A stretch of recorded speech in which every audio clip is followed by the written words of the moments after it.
खारगे जी, भैया इसको थोड़ा उल्टा करके इसको घुमा देंगे जरा, इनको घुमा दीजिए।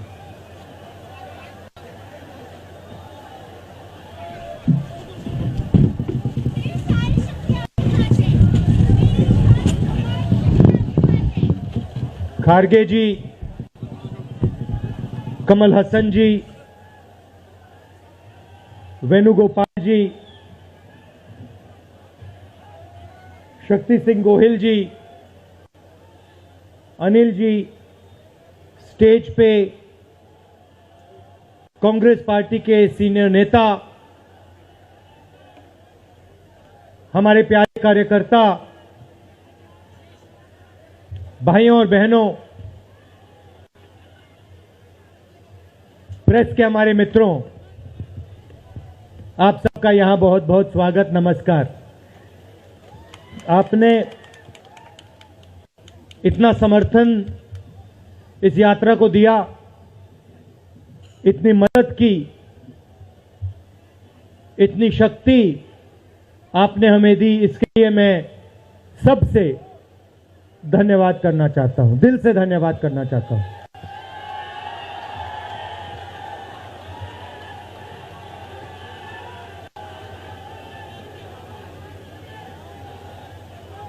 इस यात्रा का लक्ष्य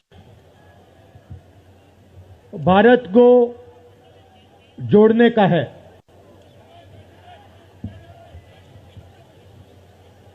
जब हमने ये शुरू किया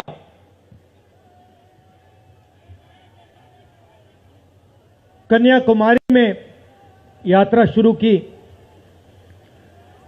तो मैं सोच रहा था कि नफरत को मिटाने की जरूरत है, और मेरे दिमाग में था कि इस देश में सब जगह नफरत फैली हुई है, मगर जब मैंने चलना शुरू किया तो सच्चाई बिल्कुल अलग थी।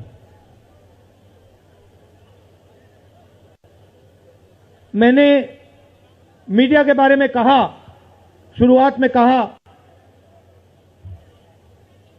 कि हमारे दोस्त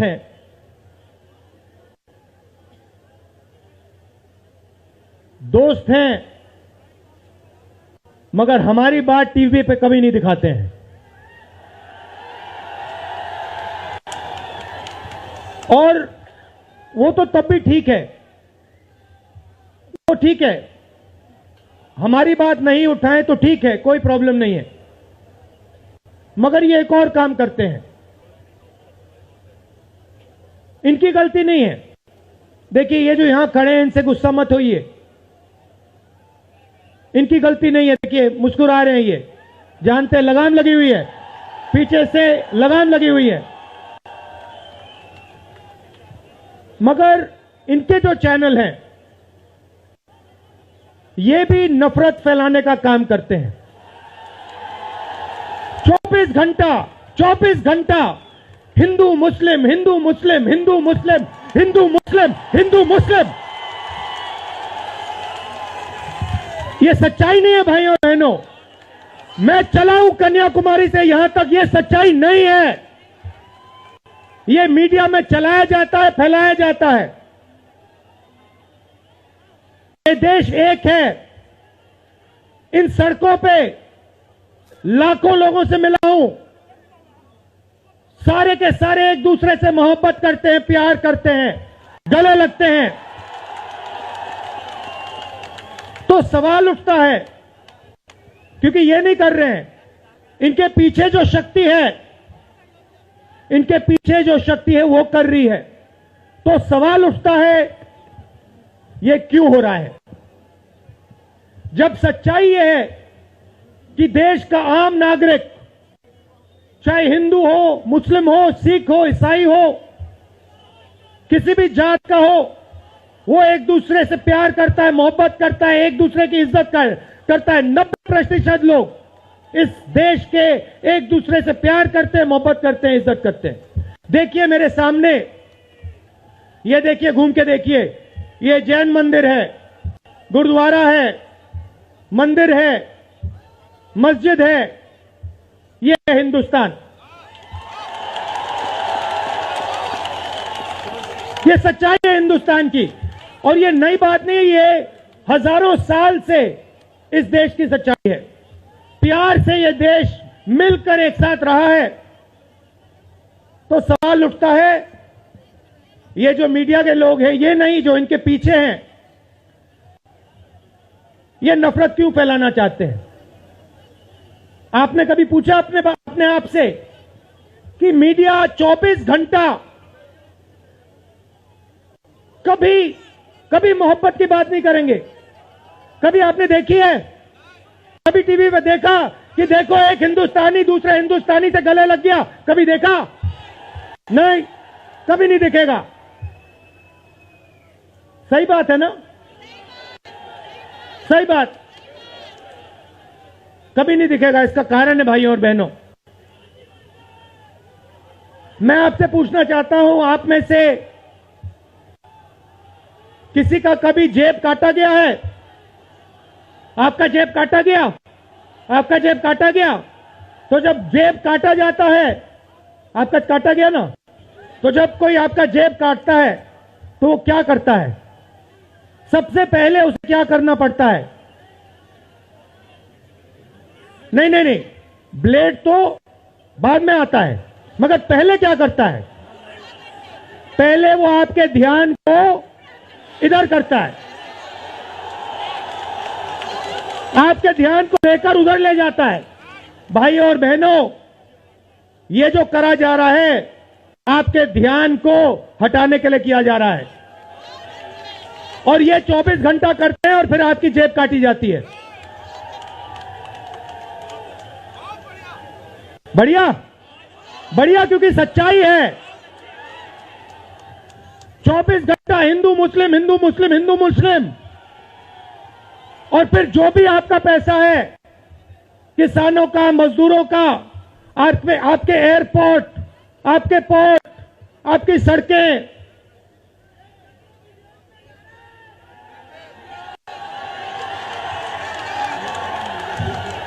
सीधा किसके जेब में? इनके मालिक के जेब में। इनको कौन चलाते हैं? नाम बताओ। देखो, सब जानते हैं, पूरा हिंदुस्तान जानता है। भाइयों और बहनों, ये नरेंद्र मोदी जी की सरकार नहीं है, ये अंबानी अदानी की सरकार है। ये सच्चाई है, और ये पूरा लक्ष्य इनका आपके ध्यान को इधर से उधर, उधर से इधर करने का है। मैं 2800 किलोमीटर चला हूं, 2800, मुझे कहीं नफरत नहीं दिखी, कहीं हिंसा नहीं दिखी, कहीं मारपीट नहीं दिखी। मगर जब मैं इनका टेलीविजन खोलता हूं, 24 घंटे मुझे मारपीट, हिंसा, नफरत दिखाई देती है। क्यों?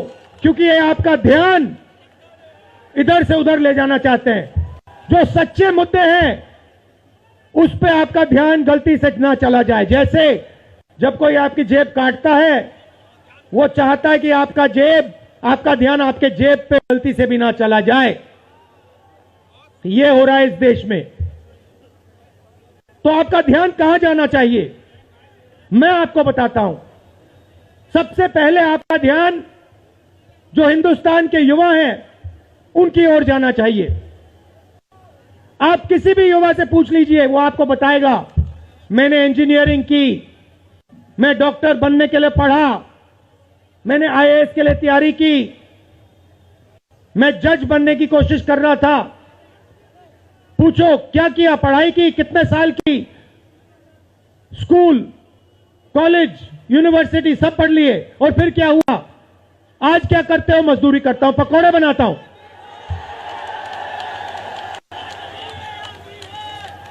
बेरोजगारी क्यों आई? मैं आपको बताता हूं। और जो हमारे छोटे व्यापारी हैं, जो स्मॉल और मीडियम बिजनेस चलाते हैं, आप अच्छी तरह सुनिए, क्योंकि आप इस देश के भविष्य हो।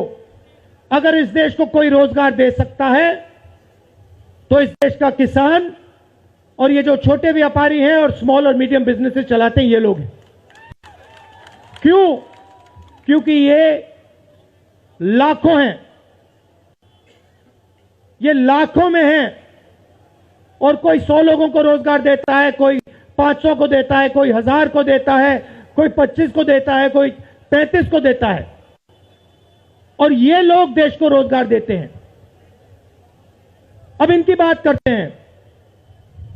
ये 24 घंटे लगे रहते हैं, बैंक के दरवाजे इनके लिए बंद होते हैं।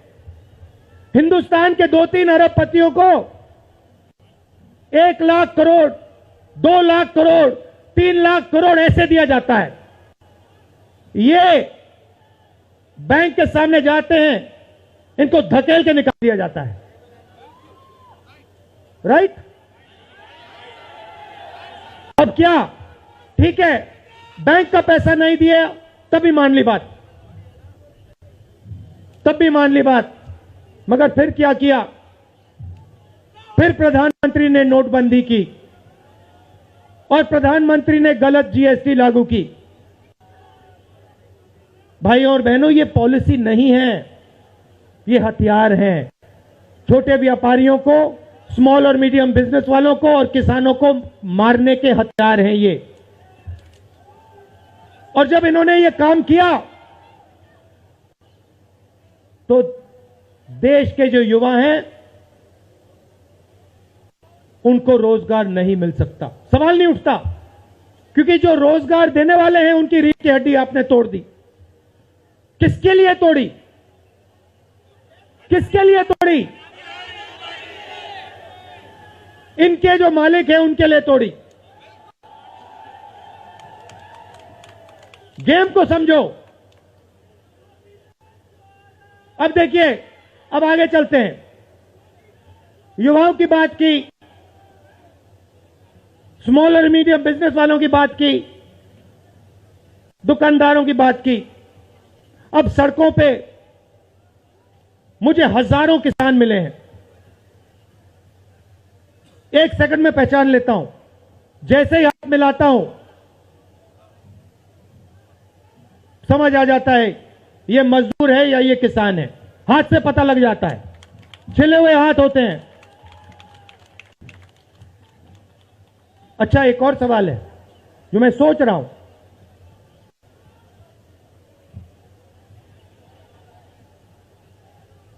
प्रेस वाले ने मुझे पूछा क्या आपको ठंड नहीं लगती?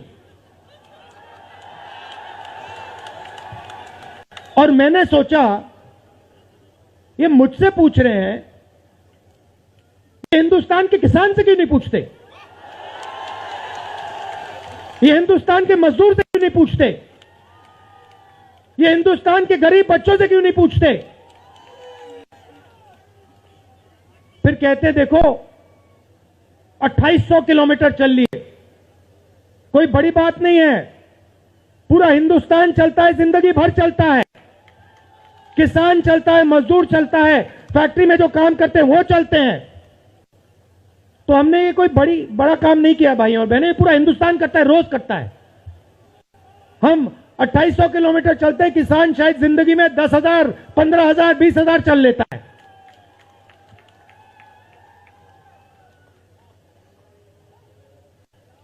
तो मैं चाहता हूं कि ध्यान सही जगह जाए। अब बीजेपी ने धर्म की बात उठाई है, हिंदू धर्म की बात करते हैं। मैं आपसे पूछना चाहता हूं, हिंदू धर्म में कहां लिखा है कि गरीबों को, कमजोर लोगों को कुचलना चाहिए? कहां लिखा है? कहां लिखा है कि कमजोर लोगों को मारना चाहिए? कहां लिखा, मुझे बताओ। मैंने तो कहीं नहीं पढ़ा। मैंने गीता पढ़ी है, उपनिषद पढ़े हैं, कहीं नहीं पढ़ा मैंने।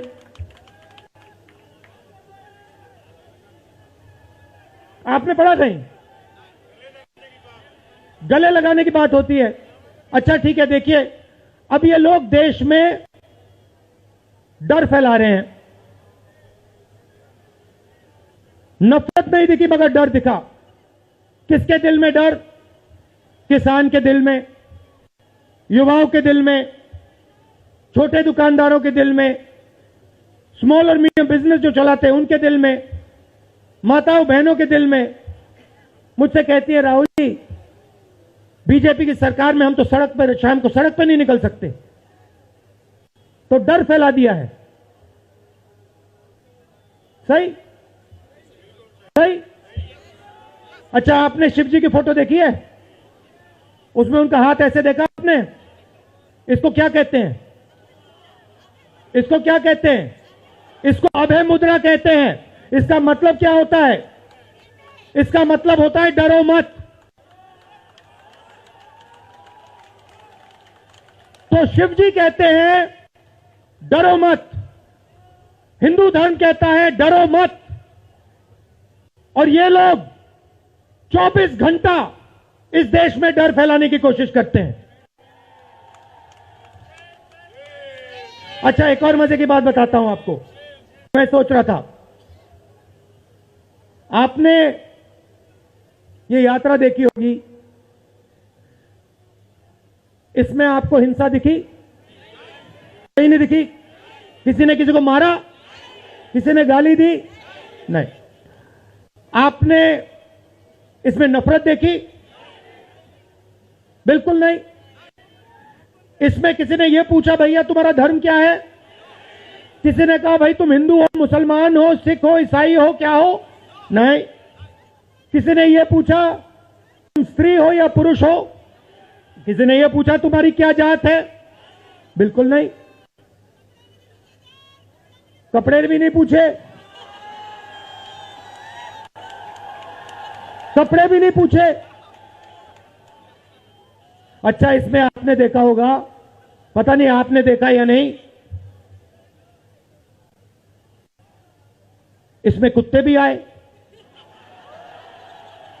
कुत्ते भी आए इसमें, कुत्ते आए। और आपने, अगर आप टीवी देख रहे होते, आपने एक चीज देखी होगी, कुत्ते को किसी ने नहीं मारा, किसी ने नहीं मारा। इसमें गाय भी आई, भैंस भी आए, सुअर भी आए, मैंने देखा। वो तो सब जानवर आए, सब लोग आए, और यहां पे कोई नफरत नहीं थी। जैसा हमारा हिंदुस्तान है वैसे ये यात्रा है। कोई नफरत नहीं, कोई हिंसा नहीं, कोई गलत सवाल नहीं। कभी कभी कोई गिर जाता, जैसे हमारे हरियाणा के पीसीसी गिरे, धड़ाम से गिरे, केरला के सब नेता गिर गए, 1 सेकंड में लोग उनको उठा लेते थे। 1 सेकंड में, टाइम नहीं लगता था। यह है हिंदुस्तान। नहीं, देखिए मैं आपको एक बात बताता हूं, सच्चाई समझनी होगी। सच्चाई यह है कि जैसे इन पर लगाम लगी हुई है, वैसे हिंदुस्तान के प्रधानमंत्री पे भी लगाम लगी हुई है। उनकी गलती नहीं है, वो संभाल नहीं पा रहे हैं, कंट्रोल नहीं कर पा रहे हैं, उनको कंट्रोल कर दिया है। नहीं, मैं सच बोल रहा हूं, मैं सच बोल रहा हूं। क्योंकि आप देखिए, एयरपोर्ट भी उनके, पोर्ट भी उनके, एग्रीकल्चर के स्टोरेज डिपो भी उनके, और क्या उनका, हाँ, लाल किला भी उनका, लाल किला भी उनका, सारे के सारे पब्लिक सेक्टर की कंपनियां उनकी, और क्या उनका, रेलवेज उनकी,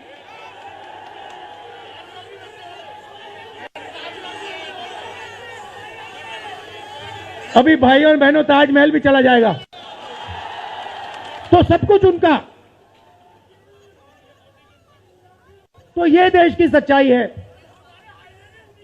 हाईवे भी उनके, सेलफोन भी उनके,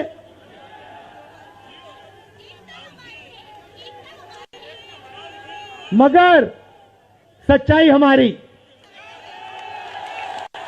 आप देखिए, मैं आपको बताता हूं, आपको मैं बताता हूं, अपनी कहानी बताता हूं। जब मैं राजनीति में आया, 2004 में आया, हमारी सरकार थी, चुनाव जीते थे, और ये प्रेस वाले 24 घंटा मेरी प्रशंसा करते थे। 24 घंटा, 24 घंटा राहुल गांधी, राहुल गांधी, राहुल गांधी, राहुल गांधी। फिर मैंने क्या किया, मैं चला गया भट्टा परसोल। नहीं सुनो, आपको समझना है ये है क्या। मैं भट्टा परसोल गया और मैंने किसानों का जो जमीन का मामला है उसको छेड़ दिया। और भाई और बहनों, जैसे ही मैंने किसानों का जमीन का मामला छेड़ा, वैसे ही ये मेरे पीछे पड़ गए। उसके बाद जमीन अधिकरण बिल, भट्टा परसोल के बाद जमीन अधिकरण बिल लाया, कांग्रेस की सरकार लाई। उसके बाद तो पूरा फुल टाइम 24 घंटा मेरे पीछे पड़ गए। प्रधानमंत्री जी ने, बीजेपी ने, मैं आपको सच्चाई के बारे में बताना चाह रहा हूं, प्रधानमंत्री ने, बीजेपी ने हजारों करोड़ रुपए लगा दिए मेरी छवि को खराब करने में। हजारों करोड़ रुपए। और आपने देखा होगा, मैंने एक शब्द नहीं बोला, बिल्कुल चुप, बिल्कुल चुप। मैंने एक शब्द नहीं बोला। मैंने ये नहीं बोला भैया ये गलत बोल रहे हैं, ये ठीक नहीं है ना, मैं बिल्कुल चुप, चुप। क्योंकि मैंने कहा चलो देखता हूं कितना दम है, और लगाया। पूरी की पूरी मीडिया लग गई, व्हाट्सएप पे लगाया, फेसबुक पे लगाया, सब जगह 24 घंटा राहुल गांधी के बारे में। कुछ नहीं बोला मैंने, पूरे देश में फैला दिया। और फिर 1 महीने मैंने आपको सच्चाई दिखा दी, और पूरा पूरा खत्म। देखो सच्चाई कैसे काम करती है। सच्चाई को छुपाया नहीं जा सकता है, कहीं ना कहीं से सच्चाई बाहर आ जाती है। और ये यात्रा हिंदुस्तान को जोड़ने की है। क्यों? क्योंकि इस नफरत से, इस डर से हमारे प्यारे देश को नुकसान हो रहा है।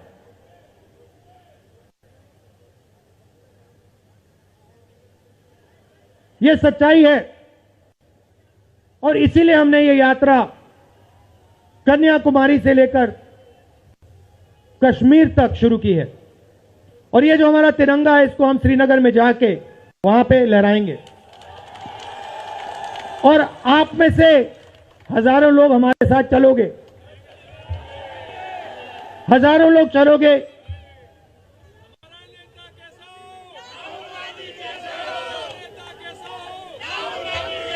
तो भाई और बहनों, देखिए, सच्चा मुकाबला दुनिया में, सच्चा मुकाबला चाइना और हिंदुस्तान के बीच में है। ठीक है, चाइना ने 2000 स्क्वायर किलोमीटर हमारी जमीन ले ली है। प्रधानमंत्री जी कहते हैं कि हमारे बॉर्डर के अंदर कोई नहीं आया। तो भैया प्रधानमंत्री जी, अगर कोई नहीं आया तो हमारी सेना उनकी सेना के साथ 21 बार क्यों बात कर रही है? और हमारे जो सेना के लोग हैं, हमारे डिफेंस फोर्सेस के लोग हैं, वो क्यों कह रहे हैं कि चाइना ने हमारी जमीन ले ली है? मगर देखिए, कंपटीशन आर्थिक है, मुकाबला आर्थिक है। ये आपके जो सेलफोन है, ये आपकी जो शर्ट है, जूते हैं, इसके पीछे आप देखिए, प्रेस वालों के जो कैमरा है इसके पीछे देखिए, उसके पीछे आपको लिखा दिखेगा मेड इन चाइना।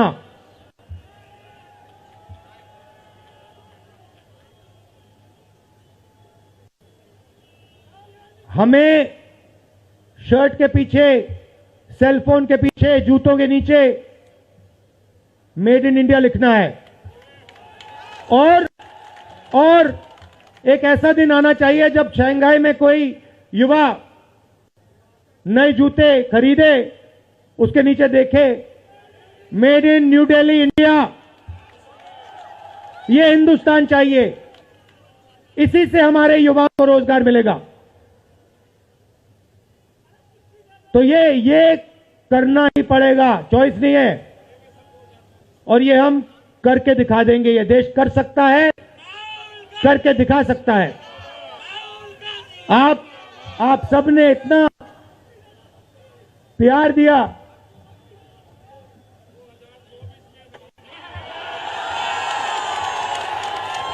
आपने इतना प्यार दिया। मैंने भाषण में राजस्थान में कहा था, आपके नफरत के बाजार में हम मोहब्बत की दुकान खोलेंगे। आपने लाखों दुकानें खोल दी हैं। आप सबका दिल से बहुत बहुत धन्यवाद। नमस्कार, जय हिंद।